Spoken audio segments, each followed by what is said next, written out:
Now, brethren, concerning the coming of our Lord Jesus Christ and our gathering together to him, we ask you not to be soon shaken in mind or troubled, either by spirit or by word or by letter, as if from us, as though the day of Christ had come. Let no one deceive you by any means. For that day will not come unless the falling away comes first, and the man of sin is revealed, the son of perdition, who opposes and exalts himself above all that is called God or that is worshipped, so that he sits as God in the temple of God, showing himself that he is God. Do you not remember that when I was still with you, I told you these things? The coming of the lawless one is according to the working of Satan with all power, signs, and lying wonders. The first thing we need to be aware of is that Paul is continuing his teaching from the first chapter. And as I've been saying before, this thing with chapter divisions, sometimes they get in the way, actually, because I think most times when people share from 2 Thessalonians about the second coming of Christ, they begin at the first verse in chapter 2. But actually the teaching of Paul begins in chapter 1, as we were looking at last time.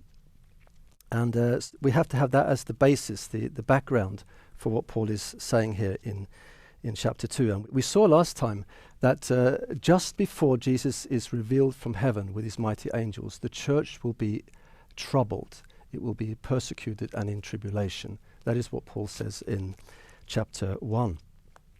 And then he says, now concerning the coming of our Lord Jesus Christ and our gathering together to him. Now he connects here the gathering together to him, to the Lord, at his coming. And of course he's referring, as I said, to what he said in chapter 1, but he's also referring to what he said in his first letter to the Thessalonians in chapter 4, where he talks about the Lord coming and we're being gathered in the air, in the clouds, to meet him when he comes. And that's what he's talking about here. Concerning this coming, the coming of our Lord Jesus Christ. Now, Paul has something to say to the church. Now, if we look at this passage in bits and pieces, we might not get the picture. We have actually to do a little bit of detective work here. We've got to make observations and we've got to make deductions. That's how we look at what Paul is saying. We can't look at bits and pieces, but we've got to look at the whole picture. If we look at the second verse, it looks as if a letter had been written to the church in Thessalonica, a forged letter, forged in Paul's name, saying that the day of Christ or the day of the Lord is at hand or has come. So this worried the church. They were put on edge here. And the false teaching that are coming to the church, this is something that Paul is addressing now. He's combating this teaching that has come into the church. Now the false teaching said the day of Christ or the day of the Lord had come or is here or has come or is present. That's the idea that's portrayed here. And you can also say that it's in a way overhanging. It's imminent. It's in the process of happening. That was the false teaching. Now, if we look at the teaching of Jesus, we see that Jesus warned against people who would say this.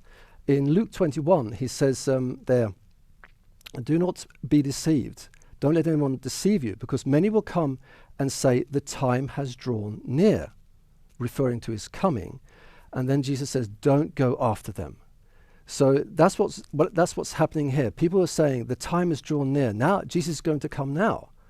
And Paul says, hang on a minute, this is not the way it is. And then he says, let no one deceive you, because he says there are specifically two things that must happen before Jesus comes and gathers us to himself, he says here. The first thing that Paul says is going to happen is what he calls the falling away. Now, what did Paul mean by the falling away? Well, the Greek word there is apostasia, and it occurs here, of course, and it occurs one more place in the New Testament, and that is in Acts 21, verse 21. That's easy to remember, 21:21. And there Paul was accused, actually, of teaching the Jews who lived among the Gentiles. He was accused of teaching them apostasia from Moses.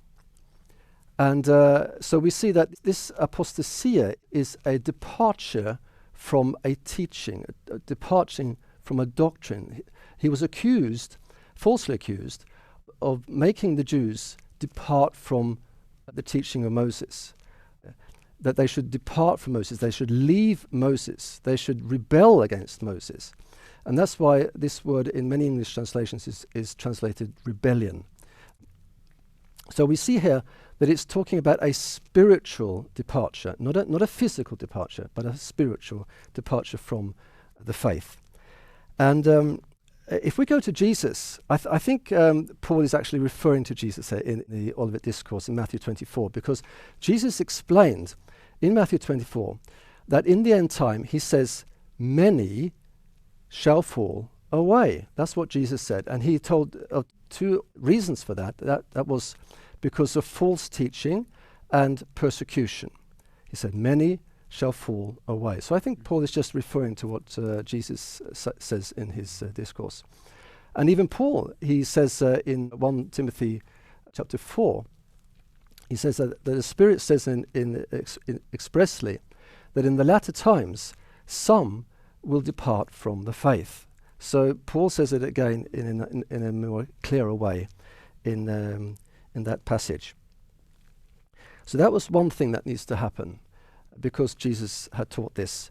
And the other thing, Paul says, will happen before Jesus comes and gathers us, is the appearance or the revelation of the man of sin, the son of perdition. Now, who's this man?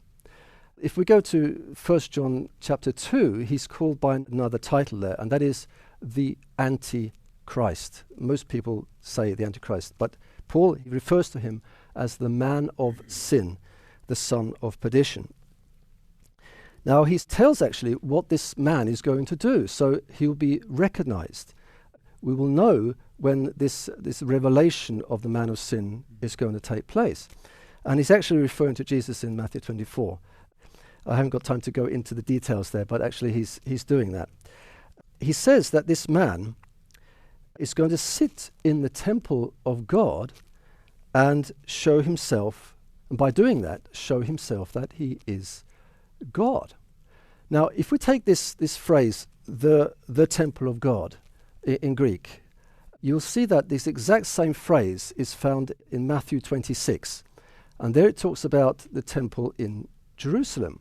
And if you take this exact same phrase in Greek, the temple of God, you will also find it in the book of Revelation in chapter 11, where it talks about the temple of God in the holy city, Jerusalem, in the end time.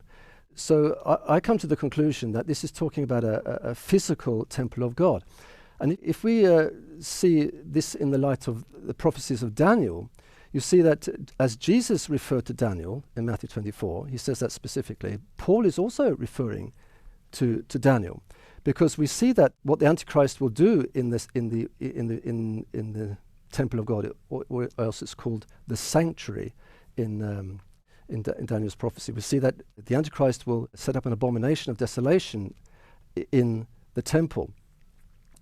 And it says this in Daniel 8 and Daniel 9 and 11 and also in chapter 12. So it's a very central event. So in another way we see that Paul is referring to Daniel is that Paul says that the Antichrist, or the son of perdition, he will exalt himself above all that is called God. Now, Paul is actually almost quoting from Daniel 11 and Daniel 8 about the Antichrist. It's as if he takes those words from the prophets without saying as it is written. So he's referring again to Daniel's prophecies. And he also says in verse 9 that the coming of the lawless one will be according to the working of Satan with all power, signs and lying wonders. And we can read about this in the book of Revelation in chapter 13, where the appearance of the Antichrist there, or the beast as it's called there, is associated with lying signs and wonders and to deceive people. So Paul, he gives us indicators of how he is to be recognized in the end time.